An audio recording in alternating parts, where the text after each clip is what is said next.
Well, what's up again there, guys? Brian here at 3TR, here to present to you my official movie review for the newly released next installment in the DC Cinematic Universe titled Batman vs. Superman: Dawn of Justice. Now, this has returning director Zack Snyder from Man of Steel and brings back returning cast members of Henry Cavill as Superman, Amy Adams as Lois Lane, and Lawrence Fishburne, and has bringing new members of the cast, including Ben Affleck as the new Bruce Wayne / Batman. You have Gal Gadot playing Diana Pryce or Wonder Woman, and you have Jesse Eisenberg coming to play as Lex, or in this case, Alexander Luthor Jr. Now, this movie takes place about 2 years after the events of Man of Steel, in which, during the actual battle for Metropolis between Superman and Zod, Bruce Wayne was actually in Metropolis and actually got to witness the entire destruction of the city itself. And he actually witnesses one of his buildings being destroyed and actually loses a number of his friends and employees. And from that point on, he gets a little bit paranoid and thinks that Superman is a threat. And while that's going along, you have Lex Luthor kind of setting up motions in order to make a deterrent in order to take down Superman. And while that's going along, you have the world pretty much now having been exposed to Superman, trying to understand exactly what he is here for and what he should be doing with his powers. Should he be some god messiah? Is he a savior? Is he here just do his own thing? Or should he really take an active role in trying to help people? And those are the main three arcs. And it ultimately comes up to a point where Batman and Superman are forced to fight for a specific reason, and after their confrontation is passed, they end up having to team up in order to take on a greater threat. And that's really all I want to say without spoiling too much. But to be honest, if you've actually seen the final trailer leading into this movie, you pretty much have seen the entire movie itself. Now, this movie has been getting slammed by critics, and if I remember correctly, this actually has about a 30% on Rotten Tomato, and there's a very solid chance that it actually could decrease. And though I'm a firm believer that you should never let critics or someone else's opinion affect your own viewpoint of the film itself, you should go into it with your own thoughts and expectations, I have to admit that 30% is somewhat justified, because having actually seen the movie last night, I can openly say that even me being a big Batman and Superman fan, and this should have been the film that I have always wanted to see my entire life, I can't say that I really liked this movie, but I can't say that I hated it. I'm very, very mixed, and that seems to be the same reaction a lot of people who have seen this movie are going with. Now, to go into what I thought was really, really good about this film is that everything involving Ben Affleck's Batman was truly phenomenal. There is absolutely no question that Ben Affleck was a good choice. Now, I was actually one of the people that was on board when he was cast, because I always felt that if he's going to get the role of Batman, he is going to take this role very, very seriously, and he absolutely does, and he owns it. Every time he's on the screen, this really feels like it's his movie, and I can't wait to see what he does when he gets his own solo movie. Hopefully he gets to write and direct it as well. I'm not going to go so far as to say he's the best Batman, as a lot of people have been saying it. I certainly would not want to place this Batman in either Nolan's trilogy or in Tim Burton's movies, but I definitely think he's a new Batman for a new era. Another thing I really liked about this film is I liked some of the action, especially the action involving Batman. Batman is undoubtedly brutal, he is scary, and trust me, when he actually takes on someone, you actually can somewhat feel it. And it is just so glorious to actually see Batman in action the way that I'm used to seeing him, which is actually from the Arkham games, because I think that's like one of the best interpretations of Batman we've had to date. Another thing I really also liked about this film is the cinematography. This is a very, very good looking film, and it's very, very well shot. And I think that's really one of the main strengths that this movie has. And I also thought the score, the music for this all throughout the film was actually quite good, and even brought some old score tracks from Man of Steel, which I thought was really, really good, because it actually connected this film more to that film, including a couple of plot points. Now, what did this movie get wrong? Because there is a lot to discuss.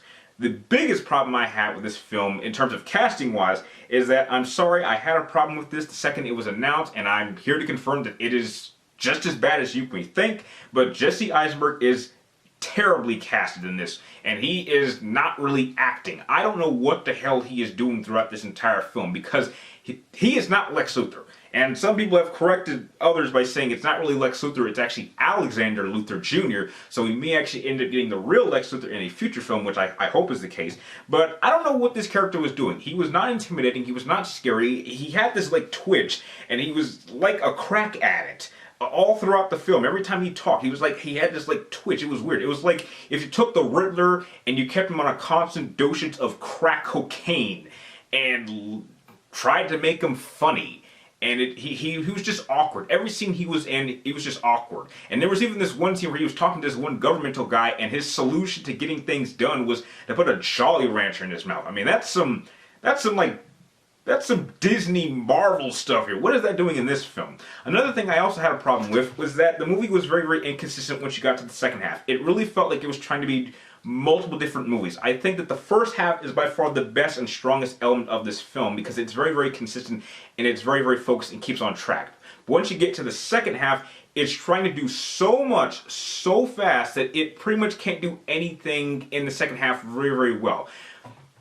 One of the biggest problems I have with comic book movies today is that it spends too much time trying to set up the next film instead of focusing on the here and now. There is literally a scene of the movie where the movie stops and gives you a small hint. It gives you a quick image of all the members of the Justice League that you're going to see in the next film, and I personally felt that I didn't need to see that in this film.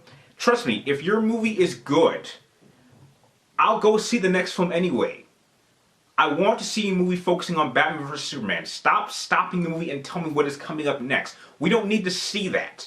That's like one of the biggest problems I have with Marvel films, is that they spend so much time setting things up for the next film that they forget to make the best possible movie in the here and now. And I'm sorry to say that this movie suffers the same fate. Another problem I have with this movie is some of the CGI.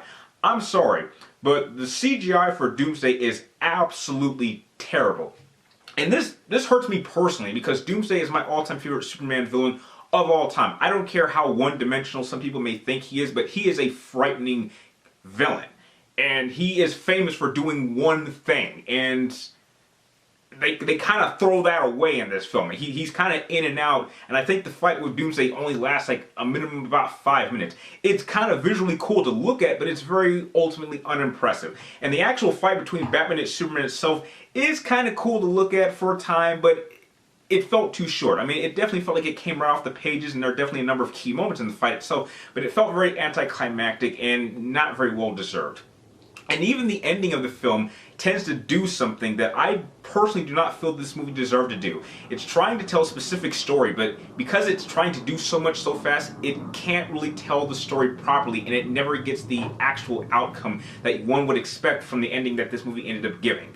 So it really is a mess. And I have to say this because I don't want to seem like I'm attacking the man, but I'm sorry, but Zack Snyder simply cannot do detailed story movies very, very well. I think the best example of this might be that his strongest movies, in my opinion, are his Dawn of the Dead movie or 300, which was a very, very simple plot, but he made it look cool. And I think the only reason he did such a well job with Watchmen was because he really stayed really, really true to the actual story, and he just changed a couple of things that I felt you could change and keep the same premise of the movie or the story of Watchmen the same. But for something like this, when he has really total control and the script really is not that strong, all he can do is attempt to make it look cool. And when you just focus on trying to make something cool, it loses substance, and I end up not caring. I think that the only reason that I gave Man of Steel a pass is because Christopher Nolan was pretty much holding his hand the entire time, and it really kind of felt like this was the type of movie that Christopher Nolan could have made, but Zack Snyder made it look cool. But when you give him total control, this is what you get. And unfortunately, this was not really as good as a movie as it could have been, and I'm sad to say that I've only seen this movie once, and I really have no interest in seeing this a second time, and I don't even think I'm interested in seeing the unrated or R-rated extended version when it officially releases, which may end up answering a lot of plot point questions that this movie really failed to answer.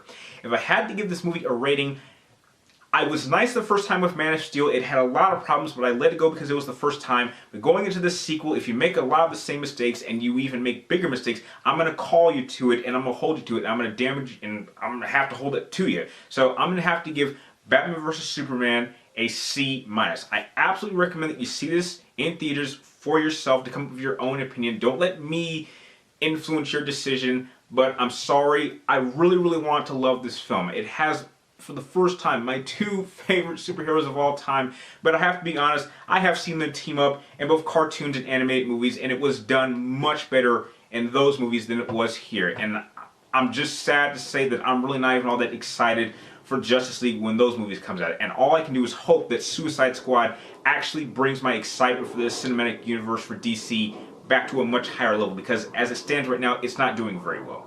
If you like my movie review, feel free to like, comment down below, and please subscribe to check with me in my future movie reviews. And please, if you've seen the movie, share your thoughts with me in the comments down below. And like always, thank you guys for watching. You're awesome, and I will see you next time.